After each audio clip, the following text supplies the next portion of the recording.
Bob, one of the things that I think a lot of people like to know about when they're streamer fishing is how critical structure is on a river, and that we're looking for ambush points, logs, any place that the big alpha predators can hide behind, because I mean they're in the prime lies and they're there looking to pick off things in the current, as you know, not just nymphs but bait fish, little rainbows, whatever. Sure. I mean, can you talk a little bit about this, because we're looking at one right here I've just been fishing at. This is a great spot because you've got a shallow, nice long bend, and it shallows out and then it deepens out into this grassy bank there, which is obviously undercut. The water slows up a little bit, but as we're talking, we're seeing a lot of olive flies out there, so we got some blue-wing olives hatching out. Don't see any rises yet, but that's a great ambush point. Also, it's a resting point. Down below there is a good riffle coming up.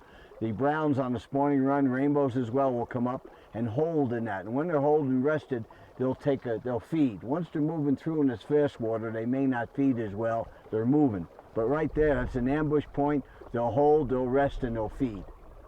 Right. So we want to swing our flies like it's going right in there, and then as we pump it and strip it, it looks like it's getting away. And you know, trout are predators. They're also prey. That's interesting, but they're predators and prey. But when they see something smaller than they are getting away, they're going to use their instinct to chase it and grab it. And maybe they're not even hungry. They'll just grab it. Yeah, and that's what we get a key in. Yeah. And that's what the presentation we were talking about is so key to this, right? Yeah, it's exactly right. Just work down. You know, the other thing, I have a theory when we're fishing for big browns like this and rainbows with streamers, you want to move through a pool rather quickly. Let them see your fly, but not too much.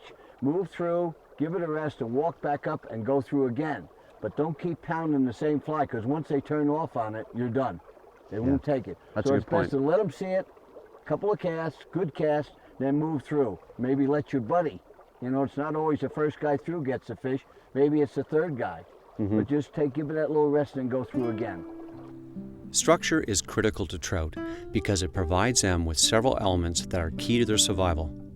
The first is protection from predators. Montana, like many locations throughout North America, has an abundance of raptors such as eagles and osprey, which will quickly snatch an unwary trout for their supper. Structures such as fallen trees, log jams, beaver lodges, undercut banks, and other features will provide trout with overhead cover. The second key element that structure provides is access to natural feeding lanes. Log jams have great induced current flows, which create excellent feeding lanes for trout.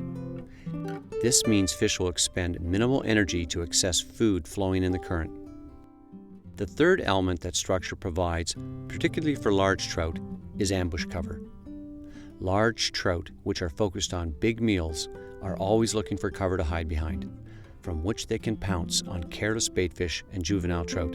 Large trout require a great deal of protein in order to sustain their health. Eating smaller fish is their best option. Structure provides them with ideal ambush points for staging their attacks. I got a real little one here, Colin. Real little brownie. Oh, they're here. We'll let this guy go. And real small fish, but you know, that's trout fishing. We catch the big ones and we catch the little ones too. It's a nice little brown wild fish. They don't get any better than that. Well, got a small one. Maybe we can go back get his granddad.